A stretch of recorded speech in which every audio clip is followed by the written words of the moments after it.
जय जय। संत श्रोमणी आचार्य भगवान श्री विद्यासागर जी मुनि महाराज की जय जय जय। जय बोलिए पाठशाला पीड़क मुनि श्री निर्णय सागर जी महाराज की जय जय जय। मुनि संघ की जय जय जय। प्रिय बंधुओं, आपके सवाल गुरुवर के जवाब कार्यक्रम में यहाँ उपस्थित श्रद्धालुओं का, जो कि संस्कार समूह ऐप के माध्यम से कार्यक्रम का आनंद ले रहे हैं, उन सभी हार्दिक हार्दिक अभिनंदन करता हूँ। बंधुओं, यह कार्यक्रम प्रारंभ हो इसके पूर्व चलते हैं अपन पूज्य गुरुवर के चरणों में। आवाज ठीक करो। तीर्थंकर होने के पहले भगवान के कितने उपसर्ग होते हैं? प्रत्येक तीर्थंकर के उपसर्ग होते हैं क्या? ये बहन जी का प्रश्न है, तीर्थंकर होने के पहले कितने उपसर्ग होते हैं? ऐसा कोई नियम थोड़ी होता, उपसर्ग होते हैं। आपको पता है 24 तीर्थंकर हुए और उनमें से पारसनाथ, सुपारसनाथ और महावीर भगवान के ऊपर ही उपसर्ग का उल्लेख है। और दूसरी बात, तीर्थंकर पर उपसर्ग होना ये तो हुंडा अपसर्पणी काल की घटना है। सामान्य से ऐसे पुण्य पुरुषों पर कहाँ कौन बाधा उत्पन्न कर सकता है, ऐसा जानना चाहिए। महावीर जो पारसनाथ भगवान, सुपारसनाथ भगवान में जो फल दिखाई देते हैं, ये देखा जाए तो ये अरंत अवस्था की मुद्रा नहीं, ये तो मुनि अवस्था की मुद्रा है। और फल इसलिए बनाए जाते हैं हमको उनके उपसर्ग की क्षमता का भी याद स्मरण हो जाए, इसलिए ऐसी मुद्रा बनाई जाती है। सामान्य से तीर्थंकर पे उपसर्ग नहीं होते, हुंडा अपसर्पणी काल के कारण ऐसी घटना होती है। अब श्री मुनिश्री के पावन चरणों में इस अज्ञानी बालक का बारंबार नमोस्तु नमोस्तु नमोस्तु। महाराज जी, मैं ये जानना चाहता हूँ कि एक विद्यार्थी की आदर्श दिनचर्या क्या होनी चाहिए जिसमें वह अपनी लौकिक शिक्षा के साथ साथ अपने अध्यात्म को भी समझ सके? बहुत सुंदर अक्षत ने बहुत ही उपयोगी जिज्ञासा रखी है। इनका पूछना एक आदर्श विद्यार्थी की दिनचर्या क्या हो सकती है। अक्षत भाई, हम कहना चाहते हैं जो आप जानते हैं उसी को अमल कर लो। आपको अंग्रेजी में ये भी पता है कि early to rise, early to bed and make a man healthy wealthy nice, ऐसे ही ना। अब इसका क्या अर्थ आप जानते हैं? जल्दी बिस्तरा पे सो जाओ, जल्दी उठ जाओ। सुन रहे ना? क्या होता है? इससे इंसान का निर्माण होता है, मतलब वो स्वस्थ भी होता है, संपत्तिशाली भी होता है। नाइस मीन्स है बुद्धिमान भी होता है। अब आपको इस सूक्ति के माध्यम से सबको समझ में आ जाना चाहिए। हमने ये भी सुना है कि जो विद्यार्थी या जो व्यक्ति भाई 4 से 5 के बीच में उठता है, उसकी बुद्धि देवता की तरह होती है, वो देवता होता है। जो विद्यार्थी 5 और 6 के बीच में उठता है, उसकी बुद्धि मनुष्य की तरह होती है, भाई अपने आप में एक सज्जन पुरुष होता है। जो व्यक्ति 6 और 7 के बीच में उठता है, उसकी बुद्धि पशु की तरह हो जाती है, कोई ज़्यादा विवेक नहीं होता उसके पास में। जो व्यक्ति 7 बजे के बाद उठता है, वो राक्षस होता है, ढोरे भी नहीं कह सकते उसको। बता क्या मतलब? 6 से 7 के बीच में उठेगा तो ढोर हो सकता है, 7 के बाद तो ढोरे भी नहीं, क्योंकि भोर निकल चुका है।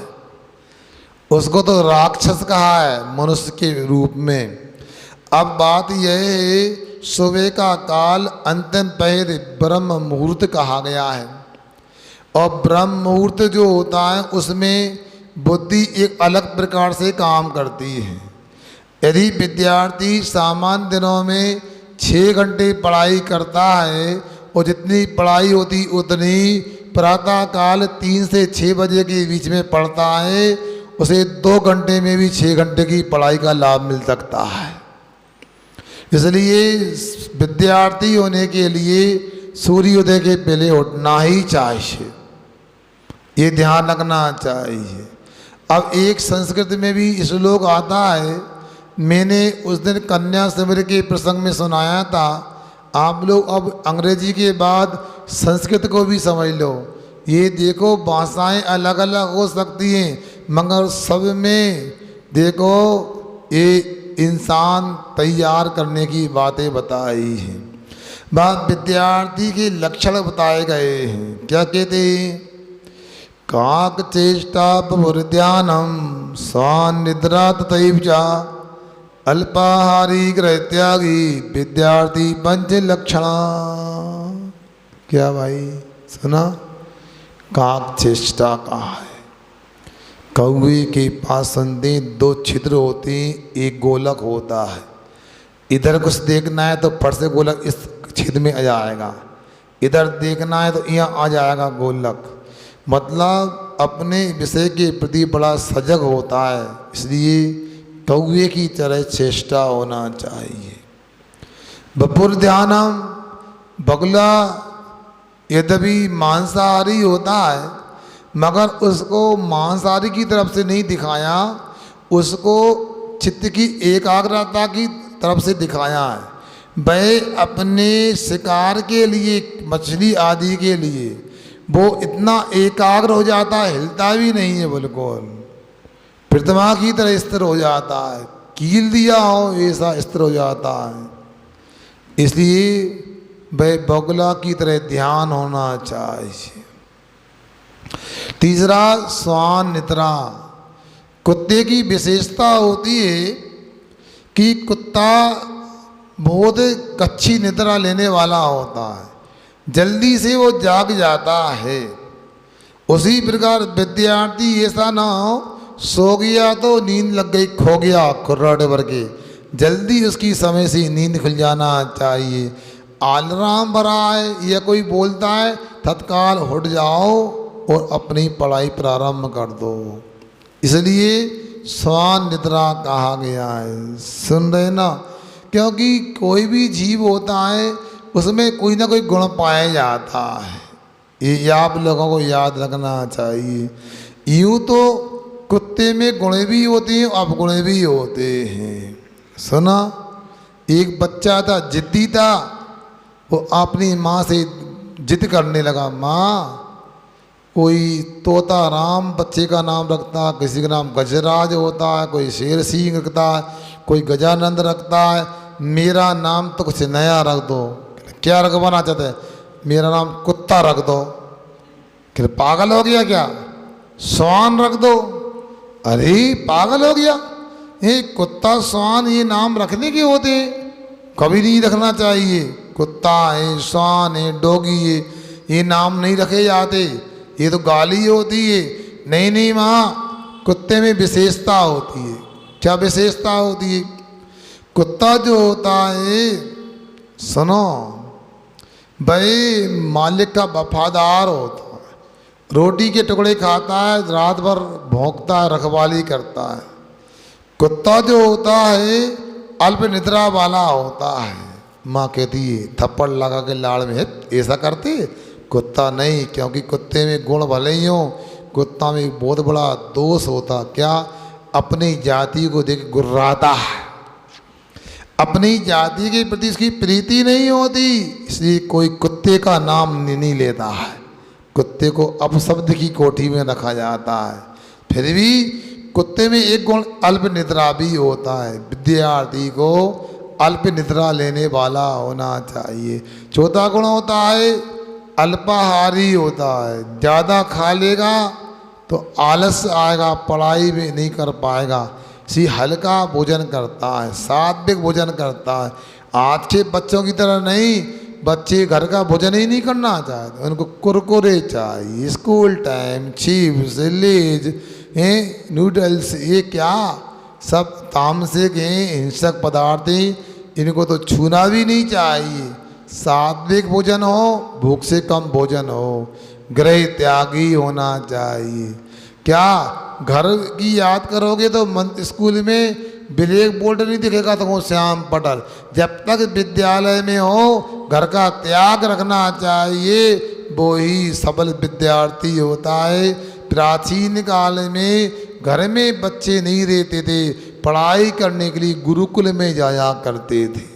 जब तक अध्ययन करते थे गुरुकुल में रहते थे, गुरुकुल में गुरुओं के पास रह कर के वो सात्विक जीवन जीते थे, संयम का पालन करते थे, जिनमाने की आराधना करते थे। उनको और भी अच्छी बातें बताई जाती थी। रात में भोजन करने से बुद्धि खराब होती है, तामसिकता आती है, हिंसा होती है, चिड़चिड़ापना आता है, पाचन बिगड़ जाता है, इसलिए रात में भोजन नहीं करते थे। पानी जब भी पिएंगे वो स्वस्थ रहने के लिए, अहिंसा के पालन करने के लिए छान के ही पानी पीते थे। रोज़ भगवान के दर्शन किया करते थे। ऐसा ही विद्यार्थी को करना चाहिए। इसलिए गृह त्यागी भी 5वां लक्षण है। इन 5 लक्षणों को यदि जीवन में धारण करते हो तो एक आदर्श विद्यार्थी, आइडियल स्टूडेंट सिद्ध हो सकते हो। महाराज जी सुबह पुरुषार्थ सिद्धि उपाय का शास्त्र का स्वाध्याय हो रहा है, तो उसमें कल आपने उदाहरण दिया था कि यदि व्यक्ति आगे के पहिए से मौत को प्राप्त होता है तो ड्राइवर पर मतलब दोष लगेगा हिंसा का, और पीछे के पहिए से यदि मौत को प्राप्त होता है तो उस व्यक्ति पर हिंसा का मतलब दोष लगेगा। आज के प्रकरण में महाराज जी आपने बताया था कि 2 व्यक्ति एक साथ यदि किसी की हिंसा करते हैं तो उसमें तीव्र कषाय वाला वो पहला व्यक्ति जो मारेगा वो माना जाएगा, और मंद कषाय वाला दूसरा व्यक्ति। तो महाराज जी अनुमोदना तो उसने भी की है, फिर उसको क्यों मंद कषाय माना जाएगा? देखो, अनुमोदना भी कैसी किए, कौन सी कषाय, क्या परिस्थितियाँ हैं, अनेक भंग बनते हैं। आप भी जानते हो, एक व्यक्ति जानबूझ के धक्का देता है किसी को और एक से धक्का लग जाता है, दोनों एक से हो गए क्या? नहीं हुई ना। उसी प्रकार से एक की तीव्र कषाय थी और वो उसको देखना ही नहीं चाहता था। उसका तो मारने का पूरा प्रयास था, मर भी गया, और दूसरे व्यक्ति जो था वो मारना नहीं चाहता था, उद्देश्य मारने का नहीं, मर गया।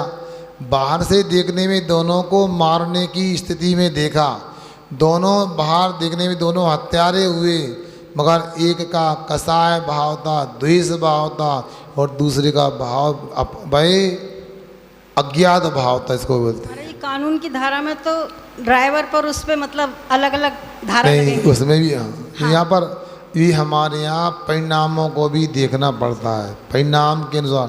मतलब कहने का इतना ही, संविधान भी जैन धर्म का ही अनुकरण करता है। जैन धर्म ने भी आपको तत्वार्थ सूत्र में पढ़ाया है। आप मध्याह्न काल में आती हैं या नहीं आती आप समझो। तो मध्याह्न काल में बताया तीव्र मंद ज्ञाता ज्ञात भावाधिकरण वीर्य विशेषत्व विशेषा, ये आया।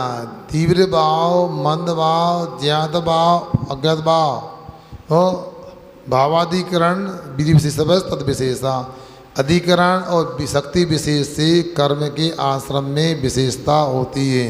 उसी प्रकार से यहाँ भी जानना चाहिए। हाँ, आगे भी नहीं करना।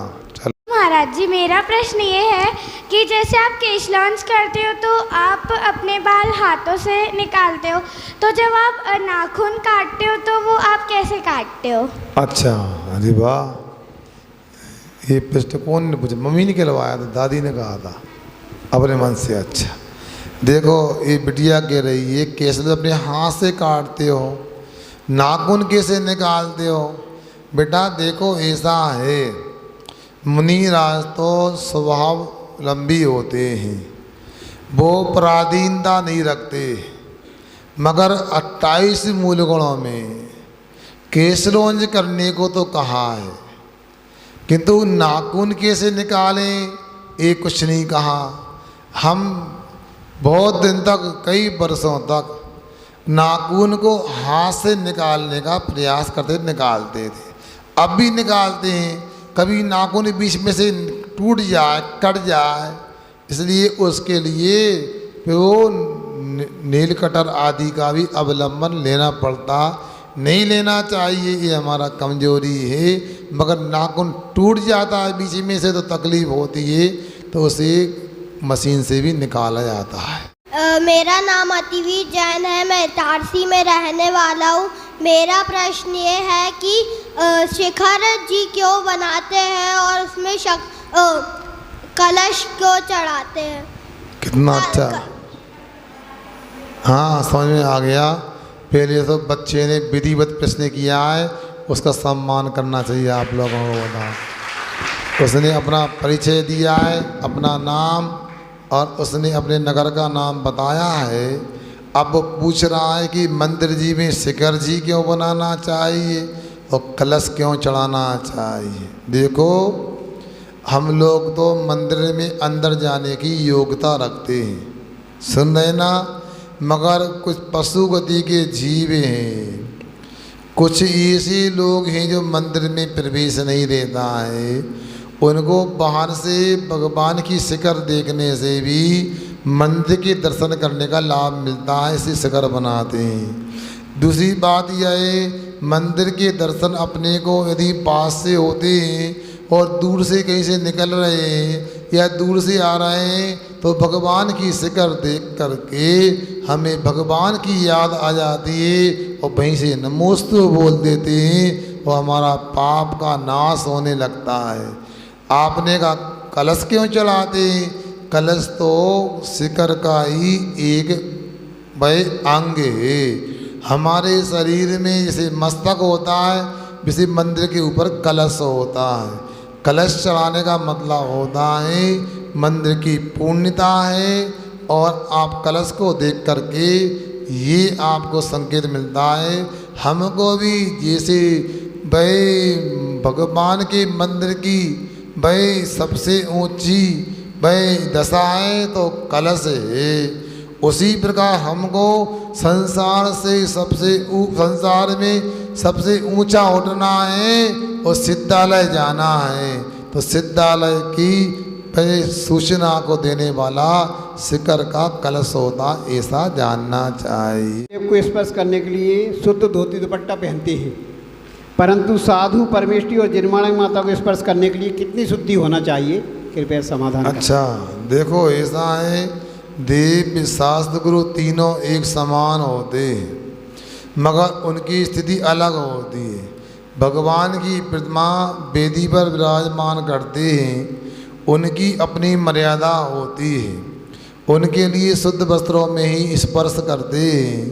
किंतु गुरु और शास्त्र जो होते हैं उनकी व्यवस्था अलग है। शास्त्र जो होते हैं उनको कम से कम इतना ध्यान रखना चाहिए, शौचालय आदि के कपड़े ना हो।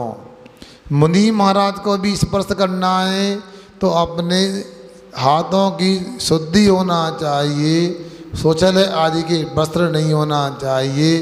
जिनमाणी के लिए भी हाथ शुद्ध होना चाहिए। भोजन की शुद्धि भी, भोजन करते हैं तो साफ स्वच्छ पानी से हाथ आदि धो करके कुल्ला करके ही जिनमाणी को छूना चाहिए और मुनिरात को छूना चाहिए। हाँ।